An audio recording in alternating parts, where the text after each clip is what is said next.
this week on the BackTable podcast. I've been thinking back on where it all started, and it's really hard to figure out one single event. I do remember I got my first introduction to pain intervention with Ben Hamelman. We were doing an intercostal block. I had no idea what that was, no idea that it would work. I just remember a patient coming in with severe pain, leaving with no pain, and I was like, wow, that's kind of like magic. And then I remember doing celiac blocks with Ben, and then that kind of bled over to when I was at Mass General, and I did a lot of pain intervention with Ashraf Thabit. And then I realized, wow, this stuff really does work, and the patients are very, very pleased with the outcomes, and you don't really cause harm. You know what I mean? Like, everything you do is pretty controlled. You're not doing some sort of like massive whack or something where, there's a lot of collateral damage. At most, you end up freezing a little bit extra. You keep everything tame. I would say one of the biggest drivers was my introduction to kyphoplasty with Josh Hirsch.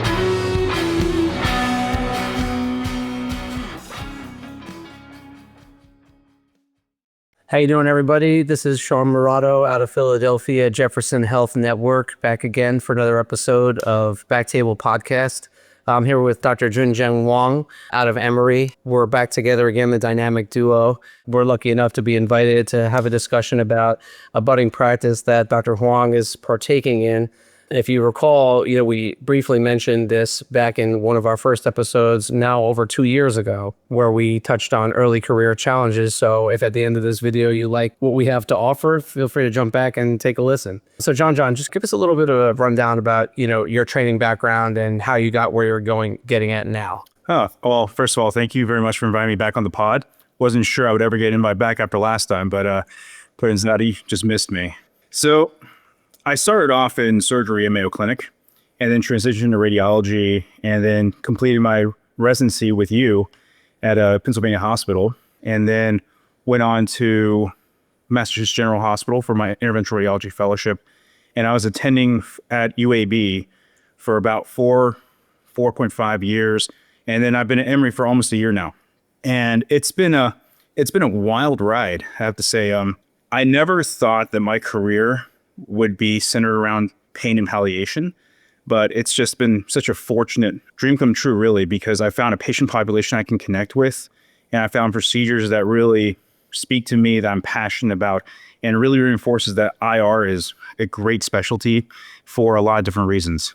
Yes, that's interesting that you mentioned that, because obviously, I've known each other pretty well for several years now, and obviously you became this, pain management guru in the interventional radiology sphere. And obviously I got nothing but respect for you with that. But, sadly enough, I didn't really know how you got into pain, because, it is a niche specialty in interventional. Now, obviously there's a lot more work being done in the space, but, you've made a lot of transitions in your training. So at what point did you kind of get hooked onto interventional pain? Was there a particular patient interaction, or was there a particular case you did with a mentor? What was that all about? That's a great question. I've been thinking back on where it all started, and it's really hard to figure out one single event. I do remember I got my first introduction to pain intervention with Ben Hamelman. We were doing an intercostal block, and I had no idea what that was, no idea that it would work. I just remember a patient coming in with severe pain, leaving with no pain, and I was like, wow, that's kind of like magic. And then I remember doing celiac blocks with Ben, and then that kind of bled over to when I was at Mass General, and I did a lot of pain intervention with Ashraf Thabit. And then I realized, wow, this stuff really does work, and the patients are very, very pleased with the outcomes, and you don't really cause harm. You know what I mean? Like, everything you do is pretty controlled. You're not doing some sort of like massive whack or something where, there's a lot of collateral damage. At most, you end up freezing a little bit extra. You keep everything tame. And I would say one of the biggest drivers was my introduction to kyphoplasty with Josh Hirsch. Just because these patients come in, they can't walk, and then you do a kyphoplasty, and the next thing you know, they're up and wandering the halls in the post-op area. So I just found pain intervention, throughout my training, not really looking for it, but kind of just being sprinkled throughout, and then really having good positive patient interactions as a result of therapies that work. In terms of how I became heavily involved in pain, I appreciate the accolades, but really we're all learning. This is a huge learning process. And I have to give credit where credit's due. There are giants in the field like Josh Hirsch, Doug Beal, Jack Jennings, these people who've done so much for pain and MSK-IR. And when I became an attending at UAB is where I think I kind of fell into the niche, because when I was there, kind of goes back to why you're hired, right? You're hired for a specific reason, or you're hired as a warm body. And as a young faculty, junior faculty, first job out of fellowship, typically you're hired because someone just wants you to go there, not for any particular reason. And I was given a choice. I was given the ability to either lead a PAD venous practice or a MSK pain practice. And I chose MSK pain because I felt that that was more my comfort zone between the two. And that just kind of blossomed. It turns out pain is everywhere. A lot of patients give, surgeons headaches. Other, specialties have pain patients that they can't really manage. And when you have a solution that is non-opioid based, I think people really gravitate towards that.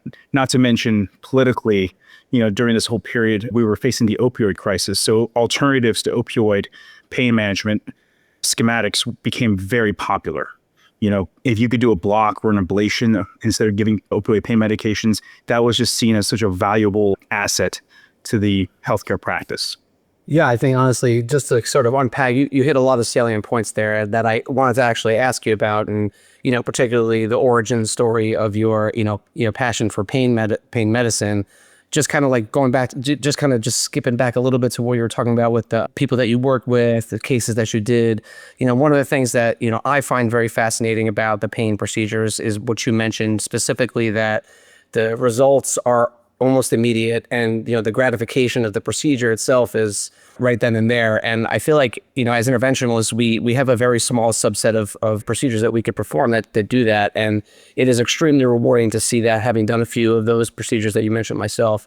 So the fact that you were able to kind of transition from like more base level learning of kypho and vertebroplasty and things like that, and sort of took that on your own and ran with it as an early faculty member is extremely impressive. So you talk about getting involved in the MSK pain practice. You said they gave you the choice at UAB, a phenomenal department, by the way. But when you made that choice, how did you juggle between still learning the advanced mechanics of the procedures and the procedural workup, on top of, figuring out how to market that to your, like you said, your surgical colleagues where things were difficult? And so how did you juggle those two things, for anyone else that's considering going into like something that's a little bit less developed as a subspecialty in IR? Yeah, that's a great question. I think it comes from a good mindset of providing good service.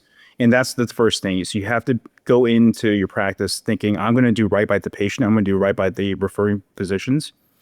And then you have your alternate mission, which is to do what your chief told you to do, which is to build up a service line.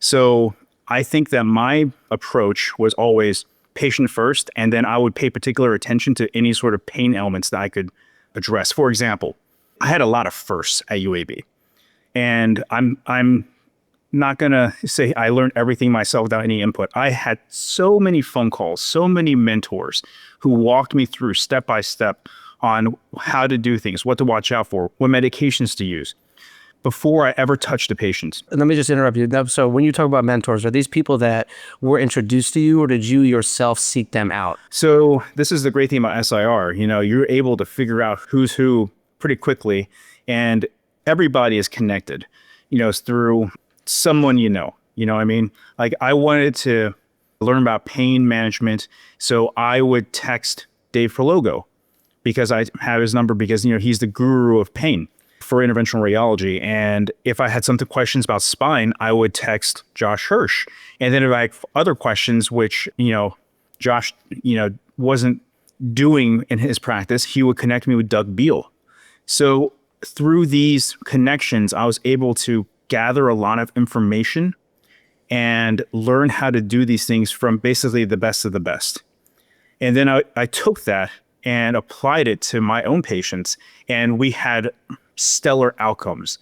But to get to that point, I think that you have to go in without compromising patient service, right? You have to think, what does the patient need? And a lot of my referrals start off with, to be honest with you, drains. I would place a drain for a surgeon, place another drain, place a chest tube, and then we would talk and, we would go out for, lunch or go out for dinner or go out to the golf course and we would just chat, just kind of get to know each other. And then I would throw in, hey, I'm trying to build a pain service line. Do you have any patients that I benefit from a pain intervention? If you do, text me, I'll look into it. And it's just little acts of goodwill mixed with little tiny plugs that aggregate over time into a very robust practice. Because once they send one patient to you and they have a stellar outcome, that patient goes back to them. And then they start sending you more patients because they're like, oh, this is great. I have this horrible, headache that is bothering me because I don't know what to do. And I have this person, I can just send them to them. They do the procedure and this patient comes back happy as a clam, and you get that reputation over time. And I think it all stems from being willing to do the undesirable procedures in order to build up that trust in the referring provider. So you're saying the theme of our original conversation on the BackTable podcast still holds true and still holds water as you're now 5 years in. I think you're in your 6th year now, right? Or something like that? Something like that. It's a blur. But, but what we're saying is that the foundation of, how to develop relationships in the hospital, can be extrapolated to, getting these sort of advanced referral lines built. And, sometimes it pans out and sometimes it doesn't. But I think, obviously from my experience, I feel the same way is that, once you develop the trust with your, referrers or potential referrers that you may not even know they're referrers until you say, hey, I got this pain practice, or for me, it's vein practice. And, and eventually they send you one and you get a little audition and if it works out with the patient and obviously they trust you. So I think that actually is good because it ties just back into the foundations of early career IR. Like you're in a stage where you're developing a very advanced practice with complex procedures, advanced perioperative, preoperative workups, things like that, follow-ups, and you're still sort of holding on to the ideals that you came out of training with, is like be a good soldier, do some of the undesirable stuff, but then using that as a platform to build a more complex practice. So I think that's really, really admirable of you. For those that are listening, this doesn't necessarily have to be a pain talk in your mind, right? So we're using Junjian as an example here because he's done has an infrastructure that he developed himself that we're trying to glean some sort of facts on. You can relate that to any kind of practice you're trying to build. So when you were in UAB, obviously they gave you the choice to do the pain. So at what period of time were you like, well, now I'm definitely the guy that everyone sends pain patients to see if they can do anything? It's really hard to pin down a single moment, but it kind of just happens gradually. So I'll take the kyphoplasty business as an example. When I first started at UAB, we were doing very few. I would say less than a dozen a year because the person who did them transitioned to a new job and, the service line wasn't as robust. And then over the next 2 years, a dozen or so a year became multiple dozen and then became a few hundred. And at some point in time, you just find your day filled with these kind of procedures. Like there's one day where I did 5 spines. And it used to be 1 spine every month or so, or every 2 months, to 5 spines in a single day. And it just kind of happens because as you aggregate these referral bases, it builds up. And one day you find yourself 6 months booked. Like you're booked 6 months ahead. And you're just like, whoa, when did this happen? And I would say it took a couple of years, and honestly, now in my new position at Emory, I've had the opportunity to do the same for several procedures as well, like spine jack, basic vertebral nerve ablation. Emory is a unique situation because, Dave Prologo is here and he built up a massive pain service line. So it was interesting kind of coming into that and kind of figuring out where I could augment that already robust service line. So it's been a new, interesting challenge, but the fundamental base of providing good service still holds true. It's not like, oh, these cases just come by themselves, just because we're here. You have to go out and get it. And there's going to be fluctuations. Sometimes you're going to have a leak here or there, but if you provide good service, sustained good patient care, and you work in what you like to do, then you will end up creating these referral pathways that will lead you to have a very satisfying career, in my opinion. I mean, that's a really good way to put it, and I couldn't agree more. I just actually wanted to ask you, just to follow up on that, is you said you laid a lot of groundwork, you built some momentum up, you went from a couple a week to hundreds and hundreds of patients that are being referred to you. So have you reached a point where, and this is more of like an advice question for me, plus also probably some of the listeners, is like, obviously some of these referrals are going to be self-perpetuating, but at what point do you say, all right, maybe now it's time for me to I don't really have to cold call anymore or reach out to other people anymore? Is there a point in time to do that, or would you recommend that should never stop? My opinion is that should never stop. Because I think once it's stopped, it's hard to regain that kind of momentum. You have to balance being a salesman, resting on your laurels. You know what I mean? Because at some point in time, you should be at a position where you are busy enough to where you no longer need to go out there and get procedures. But at the same time, usually that's going to happen later on in your career, mid-career level. And I would make the argument that it is your duty to now bring on junior faculty. You know what I mean? So when I left UAB, I made sure that I had my junior faculty teed up to inherit my service lines. And we had multiple networking events between my reps, my referrers, and my junior faculty members who are going to be inheriting my service in order to make sure there was continuity. And I think when you get to the level where things kind of spawn in your lap, it is your duty as a mentor to start bringing up others. So I don't think that, cold calling ever ends, to be honest with you. And, I watch my boss, David Falogo, who is an awesome clinician, awesome leader. I watch him still do the exact same kinds of things that I do. He goes to refers, he goes, shakes their hand, provides good service to their patients, follows them up. He's learning new things as well. He started our intrathecal pain pump service line, and so now we're placing IT pain pumps as well as part of our interventional radiology pain and palliation service line. So we're constantly growing, and we're constantly evolving. I think that's what you need to keep if you're going to succeed in building up a world-class service. You have to keep that drive. The difficulty that you talked about, I don't want to say it's difficult, but sort of the challenge that you met when you came over to Emory was incorporating yourself in a robust practice that was already sort of the groundwork was laid by Dr. Prologo. So that obviously has its own challenges.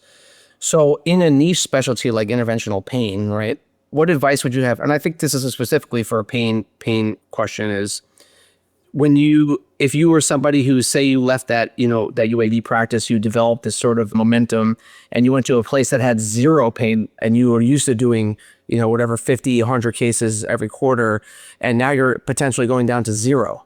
So how would you supplement your time in order to, is there something that you would recommend someone would just start right off the bat to try and get that back to normal? Or do you have to say, whoa, it's time to kind of slow it down a little bit. You have to rebuild it up slowly. So what do you say to those people? So I think first of all, that's a great question. I think that building up service lines is a lot of fun because it's a new opportunity to take what you've already learned, all the pitfalls that you've already encountered, and basically refine a new way of practicing to where you avoid those pitfalls. I would say if you're going to a brand new landscape, the first thing what do you mean by, I'm sorry, can you just, because that sounds really interesting and I want to hear more about it. So what do you mean by pitfalls and avoiding pitfalls? So when I was at UAB, I was dual appointed in orthopedic surgery. And the orthopedic department was incredibly supportive of almost anything I wanted to do. How did you get that without a board certification? I didn't get board certified. I was just got the dual appointment. Which you can get. A lot of radiologists are actually dual appointed in surgery at certain institutions. So, but that appointment, even though you don't get board certified, you get some sort of recognition from that department. So that way, at least the university itself recognizes you as an expert in that field as well. So when I was at UAB, I had tremendous support from the orthopedic department. When I came to Emory, there was a service line I wanted to build up, and I sent out an email and got shot down very quickly. What happened? It had something to do with screws. Told, just, we don't do that here. And I said, that's perfect. I will not do that here. And that's something that I learned through the years of, you don't fight battles against people who are your friends. Okay. Instead, you figure out where else you can go and find a piece of the pie that you can really help with. Because if someone else is already doing something and doing a good job, you don't want to go and buck the trend just because that's something you want to do. Okay. So you have to be willing to give up some things that you love in order to do other things that you love, is what you're saying. Correct. You have to compromise. Landscape is different at every institution. You have to be plastic. One thing I tell my juniors all the time, sometimes even my seniors, choose the hills you want to die on wisely. Okay. Not saying that you should always compromise what you believe in, but choose which hills you want to die on. Okay. Don't die on every hill, because that will be super duper tiring, both physically and mentally. Okay. Find where you can get the best bang for your buck. And if a battle is not worth having, recognize that quickly and move on.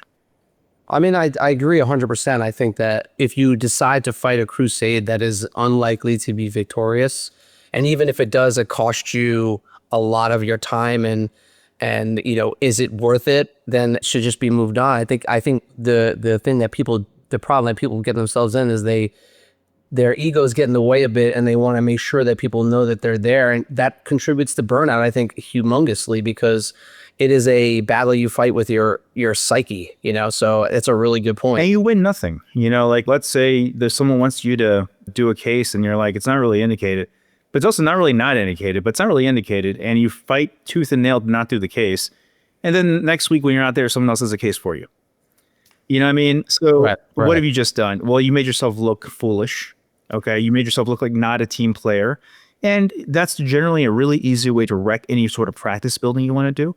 So I'm not saying you should do everything and bend over backwards, and do the wrong thing. But, it's good to be a little bit more generous with how you approach things and be a little bit less hard-headed about certain things that don't really matter that much in the grand scheme of things. I mean, I think the change of going from practice to practice is you have to be pliable and malleable to the situation, and you have to take the wins where you can get them. And there's so many other things you have to worry about. So I think, with the pain thing, it's just so fascinating because so many other specialties participate in palliation in a procedural sense, clearly not as, advanced as we do or you do, but, you're playing in many other sandboxes, when you go to this in this position. So I think it holds even more water for you and people that want to start or continue or perpetuate in interventional pain practice, because you certainly will not be able to do the same things that you want to do unless someone gives you carte blanche right up front and says, hey, you can do whatever you want. There's nothing here, something like that. So I think it's a really good topic. And I think it could have a whole episode on that kind of thing. But we'll let's kind of reel it back in. So let's say when you were at UAB and you started this pain practice, because obviously at Emory everybody knows there's a pain practice already. So, and by the way, I want to give a shout out to Dr. Prologo. Gives a great talk. I saw him in Philadelphia. He talked to us about the pain pumping project, and I think it was very, very interesting and captivating talk. So when you went to UAB and you were like, all right, I want to start doing spine work and things like that, which specialists did you target first? So how did you triage marketing your service line? So I would say the first thing you need to do is understand who's doing what. Who are the key players in what you're trying to do. So for UAB, not many people were doing kyphoplasties at the time. Okay, so for spine work, I basically asked the reps, like, who else is doing stuff here? And the answer was, not much is really being done here. So then it became pretty simple. I just started saying, okay, well then we will do it. And then I went around knocking on doors and saying, hey, I'm here. I'm happy to provide this service. I trained with Dr. Hirsch, and I feel like we can take this off your hands if this is something you want. And I always approached it with the thought process of, I'm going to try to make my referring physicians' lives easier. Make it easy for them. Don't make them work up the patient and get them all teed up for you. If they have something wrong with them, if they have pain, just send them to me. I'll take care of it. You have this patient you're not going to operate on? That's fantastic. Just send them to me. I'll take care of it. And then I followed them up and I asked them, I was like, do you want to see them back? Or how do you want me to do this? it's very service oriented. And I think that gets received much better than, hey, I want to do this cool procedure and you're going to send me all these patients after you've already worked them up and gotten insurance approval on all these things. So, I would say for spine, it was pretty easy. For like intercostal cryoneurolysis, that was through talking with the reps and figuring out what was being done, and who was doing it, and then finding out how to fit my practice into that niche. Okay. Because Dr. Ben Wei was a thoracic surgeon, did some, but when I talked to him, I said, hey, look, you do yours intraoperatively. If they have pain afterwards, instead of going back in there and opening them up, I'm happy to do these percutaneously, and then and I did a few cases there, and that became, a steady referral base. And then through my connections with other surgeons, because I placed drains, I was able to say, hey, this patient has a hernia mesh and they're complaining of pain down here. Well, what do you do for these patients? And they'll say, oh, I usually just ligate the nerve, or, they might say, oh, I just give gabapentin. And you say, hey, do you mind if I try this and see if it works? And then that's how you start building up an ilioinguinal cryoablation service line. You have patients in colorectal surgery who have chronic anal pain or rectal pain, and you say, hey, I placed this drain here. They're still in pain. Do you want me to try like a ganglion impar block or something? And they'll say, sure. Yeah. You place all of our drains all the time. Yeah, we trust you. So then they start letting you do things. And then one big thing that I have to mention is you have to celebrate your victories. It sounds kind of weird, but whenever you have a good patient outcome, you got to let everybody know. It sounds kind of stupid, but you need to celebrate every victory you have. And the reason why is because nobody will hear about it unless you do. Okay, if you have a patient you did intercostal on and they were able to breathe again, or they were able to sleep again, you let the oncologist know, you let the surgeon know, you let the janitor know, you let everybody know. You let your partners know. Okay, pretty much you got to make like a huge deal out of it. And you do that enough times, people start thinking, oh yeah, you know what, John gets really good results with this thing. Maybe we should refer this patient to John for a block or a neurolysis. It just celebrate the victories. And I do that in my practice, when I try newer things or things that have never been done in the hospital before. And that's 100% true. I subscribe to that. Every time I do something like that and there's a positive impact on a patient or something, the first person who's getting the call is the person who sent me the patient, number one, right? And then everybody, you have to be your own rumor starter, essentially, where you're like, oh, did you hear what Dr. Murado did or Dr. Huang did? Like, they're like, isn't that you? And you're like, oh yeah, it is me, but you really have to promote yourself, because no one else is going to promote you unless there's a marketing team in each department, which we don't actually have. So I agree with that. And what was that? What did I want to touch back on? But when you were talking about, so your strategy basically are who you're addressing, right? And that it seems like all comers procedure wise, when you presented kypho, they didn't really have it. But it sounds like you used the same strategy to present procedures that were less known as well. So you kind of like went to them and you were like, well, basically the theme is find a way where you're A, not taking a patient away from them, B, not adding more work for them so you could do a procedure, and C, actually helping the patient. So if you fill all three of those gaps, then you could potentially have, the kindling wood for a fire of a referral line. And it's so true, the whole elevator pitch where you're in the hallway and they're like, this guy's so annoying. He has, inguinal pain from a herniorrhaphy with mesh. And I literally did the same thing you did. I was like, why don't you let me try doing an ilioinguinal block and see what happens? Maybe it'll help the guy, right? Turns out the guy did really well. I have him set up for a cryo soon. So it should be, it should be great. But the point is that, you're finding your way into their lives without altering their lives unless it's for the better. All right. So obviously we're talking a lot about practice building. So let's move a little bit forward to your procedure types. So the things that you specialize in, the things that you love. So give me the gamut of everything that you do, and how about the things that you're most excited about? So, gosh, I do all sorts of bread and butter IR. Now, don't talk about yourself too much, John. Yeah.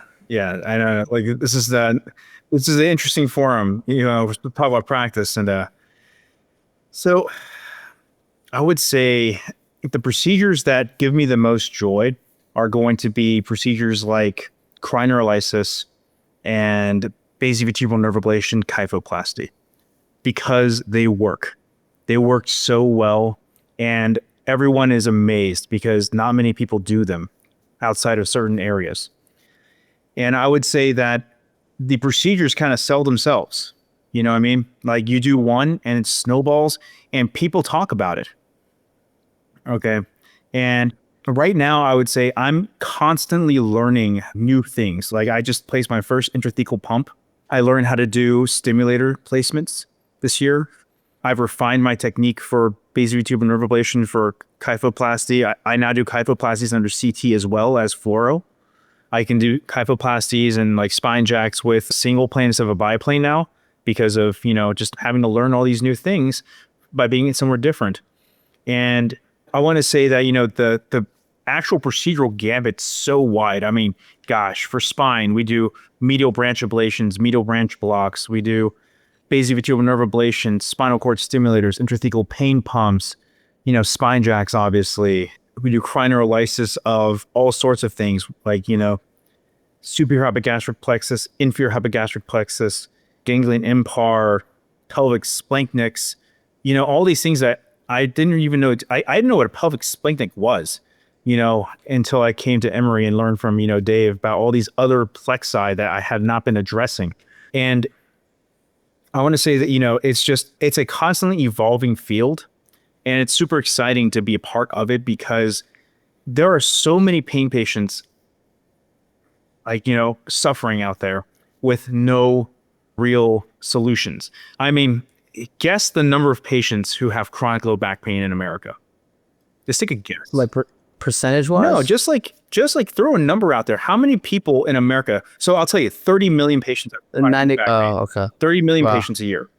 Yeah. How many of those patients are candidates for BVNA? That's a lot. When you're talking about building up a service line that can affect people, think about this. There have been just a few thousand BVNAs performed over the last few years. Okay. There are an overwhelming majority of patients out there who could benefit from this procedure who are not getting it. So what excites me the most is being able to provide a service that is going to be life-changing and otherwise unavailable. I love it when people tell me they drove past a certain place to get to Emory. You know, like I had a patient tell me they drove past Chattanooga to come to Emory because nobody in that area could do the procedure that I did. That must feel nice to, you know, to have that kind of. It does. You know. And I think, you know, Hirsch told me that that's called impact. You know, that is actual impact. You are impacting the people around you by being there. I think that's what really drives my practice. And it's hard to identify a certain procedure that I like to do over the other just because, you know, I just like being impactful. And I think all these procedures are impactful. I mean, we take people who cannot walk and we give them their life back. We take people who are on the verge of suicide and give them their life back. We take patients who are crying every day in pain because nobody believes them. Nobody is taking the time. Or they're so, you know, high on narcotics that they can't hang out with their families and things like that. Or they're so constipated that, you know, like they're suffering from bowel obstruction because of how many opioids they're on. These patients can have their lives completely altered by what we do. So, you know, I've kind of diverged from the original question of what the gamut of pain procedures. No, you did good. You did good. I appreciate it. In other words, you can basically intervene on 80% of the nerve bundles in the body if you needed to. Yeah, pretty much anything. And the thing that excites you the most is the thing that you're most impactful with, and that's basivertebral nerve ablation. So please give the audience a little, because I've heard this talk from you before, and I think it's amazing, and I think more people need to hear it about BVNA. But give us a little rundown about who the candidates are, what the procedure is, how you work them up, and then sort of the follow-up. Yeah, so the candidacy is actually very simple. It's very straightforward. It's patients with chronic low back pain greater than 6 months, defined by axial low back pain. So back pain that is present when you have axial loading, i.e. bending over to tie your shoes, picking up a pet or a grandchild or a child, basically leaning forward, okay, or sitting down for a long period of time. Pain that stays in the back, maybe goes to the glutes, but doesn't travel down the legs, does not have a radicular component. Those are the ideal patients from a physical exam standpoint. And then from an imaging standpoint, you want modic changes for L3 through S1. Modic changes for us, radiologists, pretty simple. You have in-plate changes from chronic disc disease. And patients with type 1 or type 2 modic changes are going to be candidates from an imaging perspective. And then they also need to have tried some sort of therapy beforehand. So whether that be physical therapy, acupuncture, steroids, dry needling, something that, is a conservative method. And they have to have demonstrated failure or incomplete control of symptoms for greater than 6 months. So if you had PT last week and that was it, you don't really qualify. But if you had PT a year ago and didn't do anything for you, then that becomes more of a qualification. Okay. So when you get them, you get these referrals and these patients and they have the modic type 2 changes, which by the way, I'll have to probably visit Radiopedia to see again.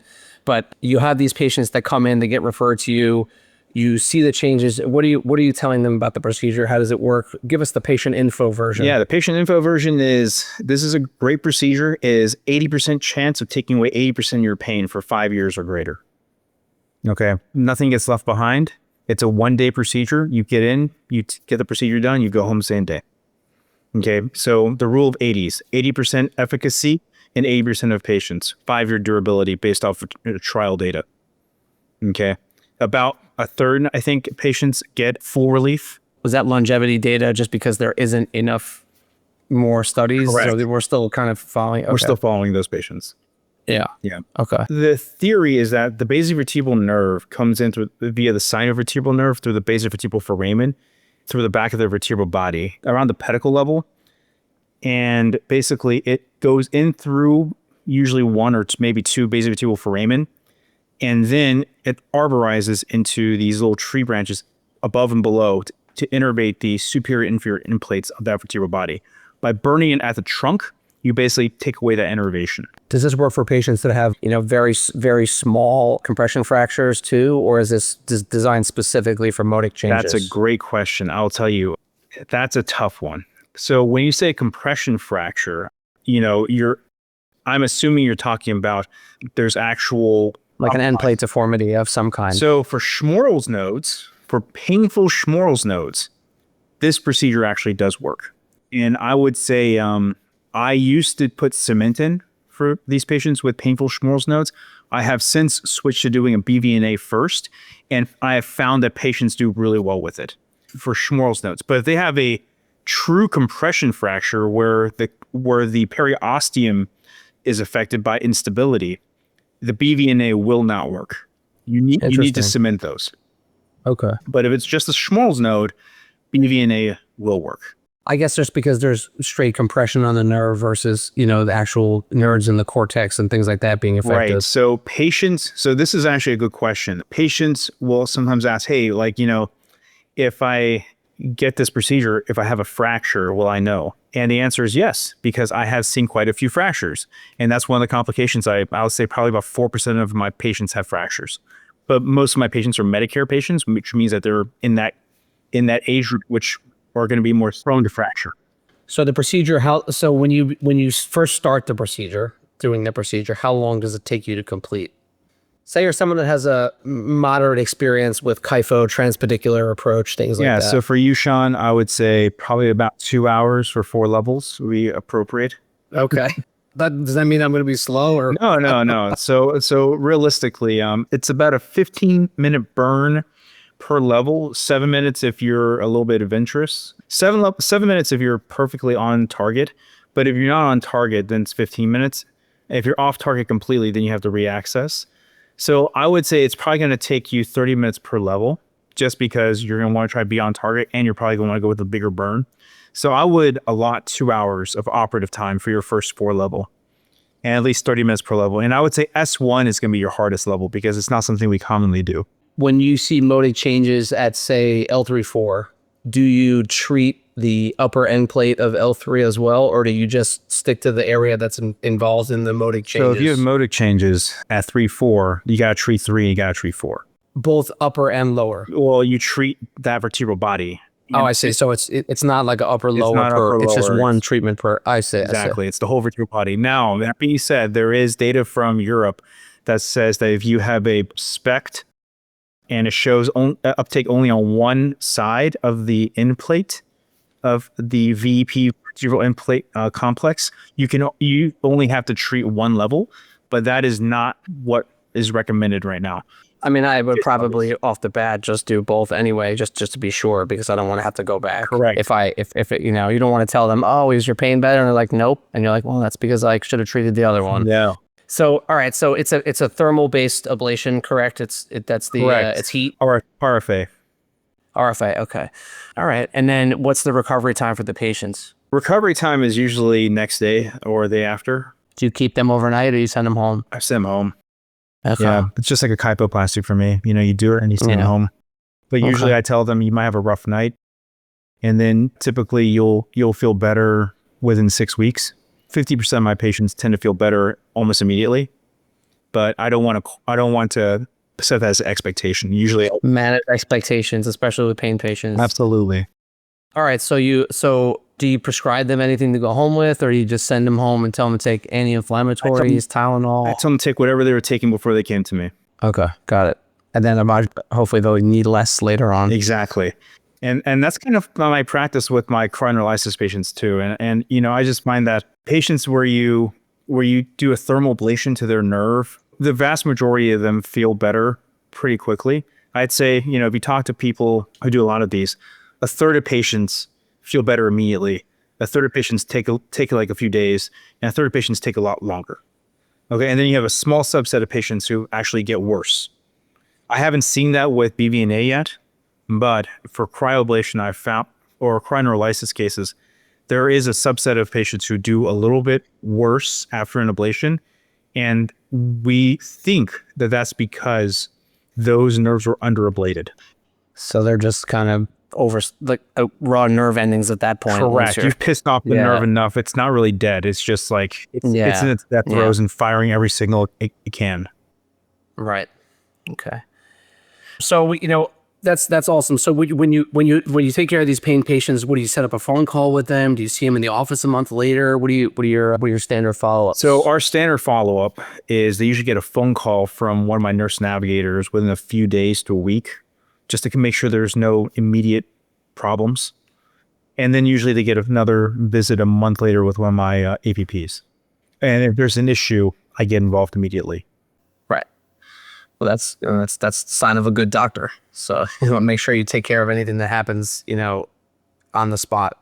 Here's a question for you. Now I've done, I'm asking a lot of questions, so I don't know I have to tell you that there's another question, but I've done quite a few pain, procedures now, and there are a few patients that present psychological challenges to you because, while a lot of somatic pain is organic, when you live with pain for so long, there can become a psychosomatic component that sometimes can be treated placebo style with the procedure, sometimes doesn't go away. So have you encountered, because I definitely have you encountered patients like that? And what advice do you have for, aspiring pain interventionalists like myself in that scenario? Well, first of all, Sean, I have to give you your kudos. You've really done quite a great job of growing pain at Jefferson, where you're at. I don't think anybody else is doing what you're doing and taking on these patients. And,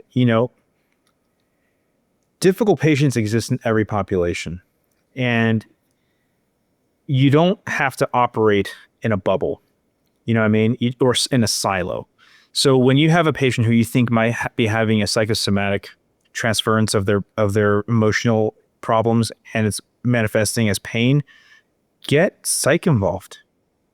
Get other people involved. It's not pain intervention is not something where it's like, oh, I did a procedure for you, bye. Okay, it is taking care of them for what they need, right? So like there's a story about a patient who was a young man who got addicted to opioids, because of us, the people who were doing stuff for their pain and giving them opioids, and now they're addicted. And what do you want to do with that patient? Do you want to treat them and never talk to them again and have them become an addict and find drugs on the street? Or do you want to try to get them help and try to get them hooked up with the right people, with addiction medicine, with, a psychology, psychiatry, all these things? You as a physician should try to help arrange these things, or at least like loop in these people so that way they're all available to the patient. And sometimes patients just love living in misery, and you do what you can to, do your part, try to do things that make sense, and just realize that there will be a population of patients who you seem to never be able to help. And the key thing is, you don't abandon them. I think that's the key thing. You don't abandon those patients. You have to try to at least do your best to help them. And they will drain you. They'll drain a lot of your emotional energy and your physical energy. That's kind of what we sign up for. It's definitely a word of caution, a word of caution to people who want to get involved in palliation, because, not everything is as concrete as, we're making it out. We're saying, oh, we go into this, we burn this, and you're going to be fine. And really, these patients have been dealing with so many other factors in their lives that while this might certainly help them, there are other things that they will not be treated by the procedure. And you have to really be, almost emotionally involved with the patient to help collaborate with them for their success, because many pain patients respond to apathy or dismissal, with sadness, depression, and it could really, affect your relationship with them. So there has to be small codependent factor, in your relationship with these patients. And, in the small subset that I've treated, it's definitely true. Like, I have the most communication with these people. I feel better when I talk to them and help them out. And they don't want to be a car that was on the lift being taken care of by the mechanic at all. They want help, but they don't, and they want a magic bullet for sure, but they don't want a magic bullet and then you walk away. I think that's the main, theme. Well, you just have to be the magic bullet, right? Yeah, we'll try like the protein shake maker or. Yeah, but the other thing about pain is, just because you don't know what's going on doesn't mean it's not real. I remember there was a case when I was a medical student, and there was this lady who had a stone, who had a ureteral stone, and we stented her from below, and she kept on complaining of pain, and everyone was like, man, she's such a pain seeker, blah, blah, blah, blah. And then we actually looked at the CT scan. Turned out she had a duplicated system, and we stented the wrong ureter. Well, there you go. And the patients know themselves. And they had a stone, and it was causing them tremendous amounts of pain, and everyone kind of just looked at each other and just went, man, wow. It was like, wow, that was a miss, and I learned from that, experience as a medical student, where it's like, just because you don't know what's going on immediately, don't dismiss them, like, do your due diligence and be sympathetic. Like, sympathy goes a long way. Even if you can't do anything, the fact that you care sometimes matters more to the patient than, a great procedure that you did. And, it's kind of weird because we're supposed to be, procedural jockeys, like very surgically oriented and, not that in touch with our sensitive side. I think for being a good interventional pain specialist or even a good interventional radiologist, you just have to have sympathy for your patients that you take care of. And I've found that with my pain patient population. I mean, yeah, we're touching on a lot of good things here, from practice building to what we're doing now in the space of interventional pain, how the patients are worked up. I think I'll kind of close out with, one last question. Obviously, you're now a part of the mafia family of interventional palliation. You are a made man in the Society of Pain.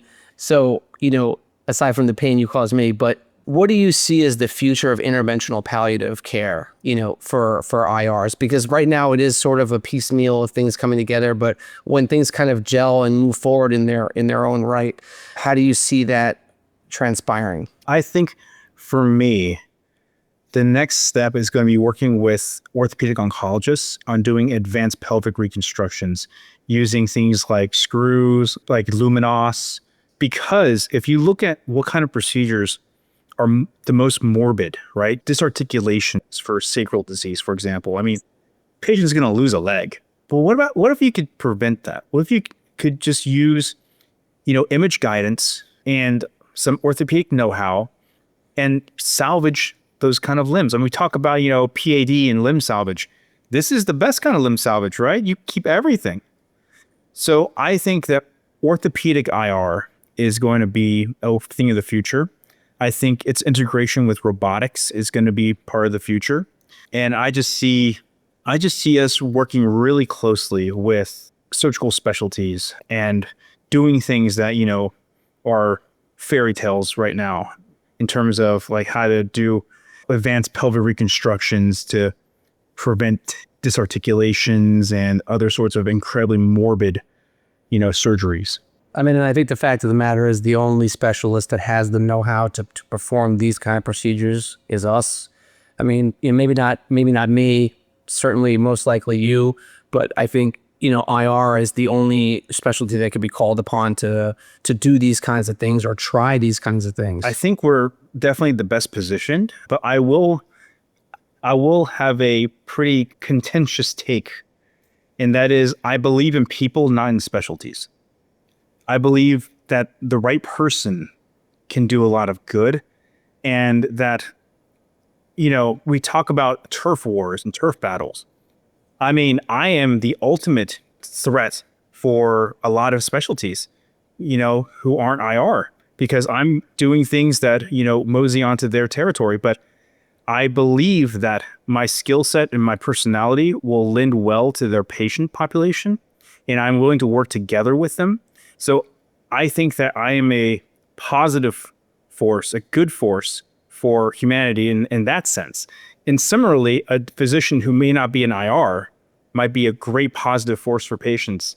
And I just want to make sure that, we don't get too caught up in that we are the best at what we do, therefore nobody else can do what we do. And that might be a pretty contentious take. But I truly believe in people. Like one of the best interventional, like pain and palliation docs is Doug Beal. He's an MSK radiologist. Radiology, yeah. So I would say I believe in people. It's very profound.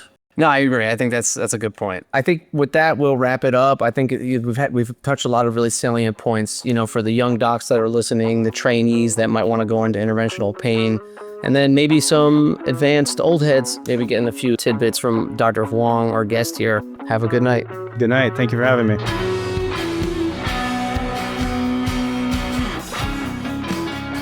Thank you so much for listening. If you haven't already, be sure to follow, rate the show 5 stars, and share with a friend.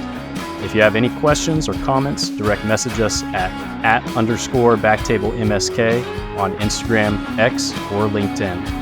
BackTable MSK is hosted by Jacob Fleming, Michael Barraza, and Chris Beck. Our audio team is led by Kieran Gannon, with support from Aaron Bowles, Josh McWhirter, and Josh Spencer. Design and digital marketing led by Brian Schmitz. Social media and show notes written by Marvi Espiritu and Ann Dang. Administrative support provided by Judy Dela Cruz. Thanks again, and see you next time.